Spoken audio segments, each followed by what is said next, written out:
today, and we'll be. Can you hear me? Can you hear me?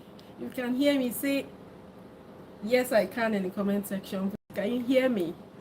Welcome, welcome, welcome. If you know the number of things that were going to stop me from joining today, and I said no, never, never. I must join, and we are here. So, welcome today. Welcome, I am Dr. Chimsom Ogu, your skin and confidence doctor. Welcome to this week's episode of Glow into the Week. Now, today, what are we going to be talking about? I'm excited, something I'm really passionate about, your mind, the power of your mind. Now, let me know if you can hear me. Can you hear me properly? Can you just give me a thumb, a heart or something so I know you can hear me? Perfect. So let's go into it. Now, your glow, like I always tell you guys, begins in your mind. The mind is the birthplace of every emotion that you have, every decision you make, everything that you experience, everything you see around you. So everything begins first as you think about it. So what are you thinking about today? Because it is what you are creating for your future. So the mind is like an invisible superpower that we carry around, that we have, and a lot of us are not aware. We allow it to roam wild. We allow it, we allow anything happen. We haven't learned how to control it. So if you allow your mind to roam, then you're going to have a problem. If you allow negative thoughts to take over your mind, then you are definitely not going to grow. So in the Bible, it says that whatever is true, whatever is noble, whatever is right, think about such things. There's a reason why the Bible tells you to think about things that are right, things that are noble, because it's going to come and reflect later in your life. It's going to create the reality that you see. Now, there's a battlefield around us, inside us. Every fear that you have, every doubt, anytime you're feeling insecure, it starts by something whispering in your mind. The devil doesn't need to attack your body first. He doesn't need to, attack things around you. He attacks the way you think first before the things start to manifest. So now, I'll tell you a bit about my story and why I know that the mind is such a powerful tool. I went for an exam. I went for this exam 3 times. And I failed this exam 2 times out of that 3. And before I went for this exam, the other thing I used to hear was everybody fails the exam. Everybody around me, they were failing. I was afraid. So at that time, I had allowed fear take over. So I went for this exam the first time, failed. Went for the second time, I failed. And then I was having a conversation with a friend. I had this exam, it comes like in WAEC. The way you have WAEC, you have NECO. So I had written the WAEC portion of the exam. This is like in medical, that's in residency. I had written the WAEC portion of this exam. And what happened? The exam, imagine I wrote the same exam 3 times. This was the 3rd time. It's like they repeated the questions. And I came up for this exam. I had read, I had prepared. In fact, I had answered that past question. But the first thing that my mind told me was that I was going to fail because I had failed the same exam 2 times in the past. And I believed it. And I was there, just in a friend, and I was saying, oh my God, I'm going to fail. And the friend just stopped me and said, will you shut up? The result is not out, and you have said you're going to fail. And that's when it struck me that my mind was already conditioned to fail. And what did I do? I started working on my mind. I started reading books. The book, The Power of Positive Thinking by Norman Bruce. That was one of the books every day I got up, I took a page and read. I went online, I got Bible verses that were positive. So whenever I'm reading and it comes to my head, you're not intelligent, you're not going to pass this exam, I look at a verse, I look at an affirmation I said, and I say it out loud. That was transforming my mind. Towards that exam, it was just 2 weeks. I didn't have a house up, I didn't have help. My spirit was not saying, you're not reading, you're going to fail. My mind was telling me, you're going to fail. And I told myself, but I have built myself up. I told myself that I am going to pass this exam. I am intelligent. I have been preparing for 1 year. I will pass and I will not fail. When I got to that exam, it was as if they said, pass. Everybody that saw me in that exam hall was out to pass me. And I just had favor. This exam is an exam I've written before. The one I wrote before that, as I was going, there were favors I asked of my examiners in that exam that they refused. But here, they were offering them to me because my mind had changed. That was the only thing I changed in that exam. When I read, yes, I read, but I was no longer afraid. I had aligned my mind. And when I went for that exam, even me, I knew. It was like I was discussing with my examiners. At the end, I asked myself, was this an exam? And even after that exam, as we were about to leave, something told me, Chisom, you have passed. In fact, the candidate beside me told me, I said, doctor, you did very well. And I said, how do you know? But I was sure because my mind was in the right place. So I'm telling you this thing without any doubt that if you can change your mind, you can achieve anything. If you can remove fear, if you can remove doubts, anything is possible. So now let's go to how we can strengthen our mind. You know, we don't have so much time, so I'm going to be running. First of all, we need to sanitize our space, your environment. You know, we are in an environment where we hear bad news every day. They killed somebody here, they bombed one place there, and sometimes some of us dwell on it. So when you open your feed, you just be seeing somebody died, this one, that one, they bombed that one, and it seeps into your subconscious, and you are afraid. So I'll enjoin you today to sanitize your social media. If you open my social media, it is so curated that, yes, I not say that we should deny the things that are happening. You hear it and move on and pray for them, because dwelling on it is not going to change it. It's just going to make you sad, make you think of bad things, make you afraid.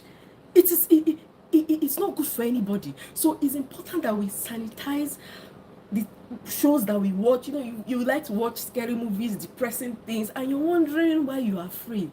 You're wondering why you're scared, because that's what you're feeding your mind. You have breakup, you want to listen to sad songs, and you keep glooming and, you know, looking for somebody that will be sad with you. Move on, clear your space, because it's going to bring you down. Choose what you consume, because it's going to affect the way you think, the way you perceive the world, and to affect the way you go forward from there.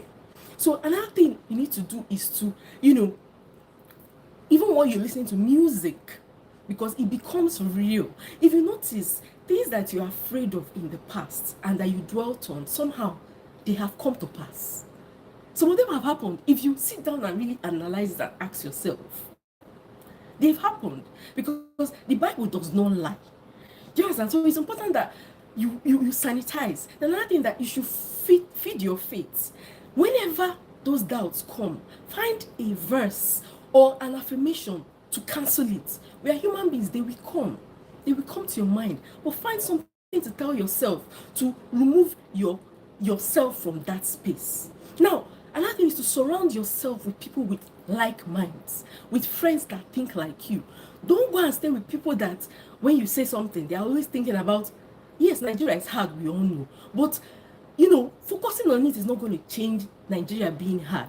What you should be with people that will say, okay, Nigeria is hard. Okay, what are we doing about it? How do we make ourselves not be among those that are, you know, Nigeria is hard for? Because it's not everybody that Nigeria is hard for, whether you like it or not. So you're not doing something.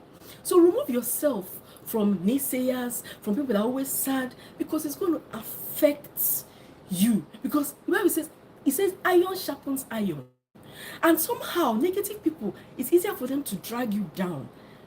But if you're with positive people, it's easier for them to lift you up. So cultivate that habit of cut people off, walk away. You're not a tree. Don't go and be there. Oh, I've known this person since I've been 100 years old, since we were babies.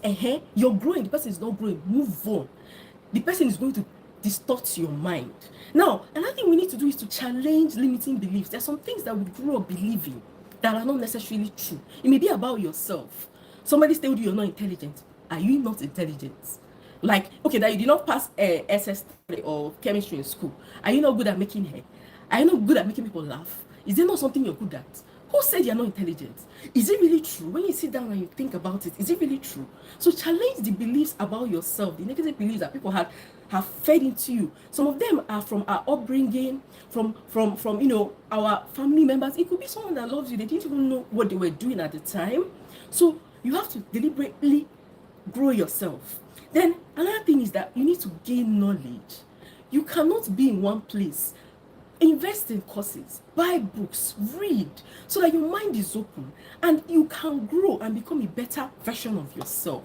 So it's important that your mind is in the right place so that you can really grow and glow like you really need to.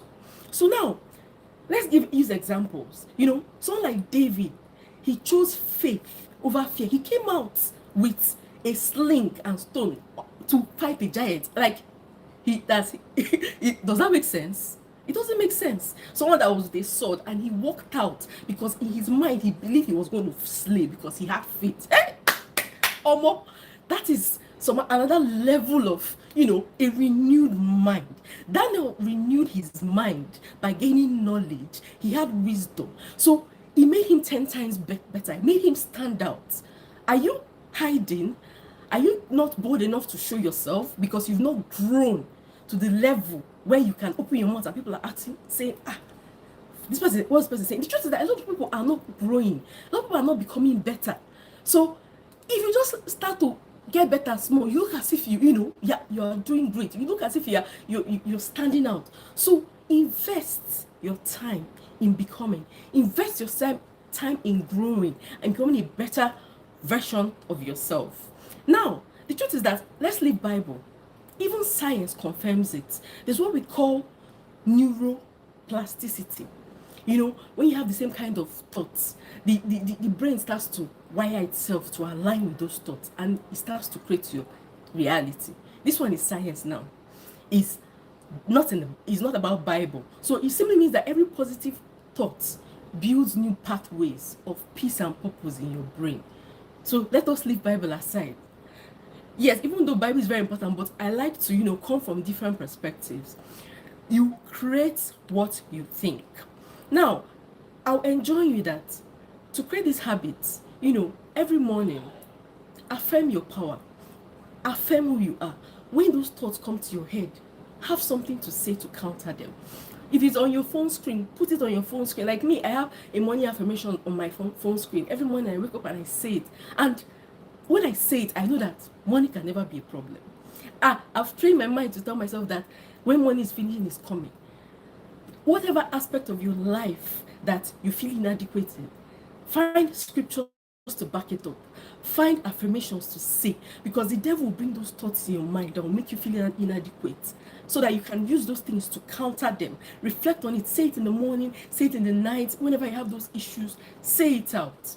Now, to go on in the week, like we always do, I'll give you some affirmations for the week that will help you start the week strong, and you can say to yourself all through the week so that your mind is clear, your mind is renewed. Now, say after me. My mind is a magnet for light and peace and purpose. That my mind is a magnet for light and peace and purpose. Like I told you before, when you say affirmations, it does something to you. When you say that, you believe it and you think about it, and if you're a Christian, if you have faith backing the affirmation, nothing is going to stop you. You are going to, run. Now, another affirmation, say, I think thoughts that build my future.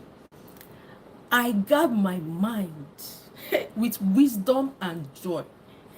I attract what I believe and deserve.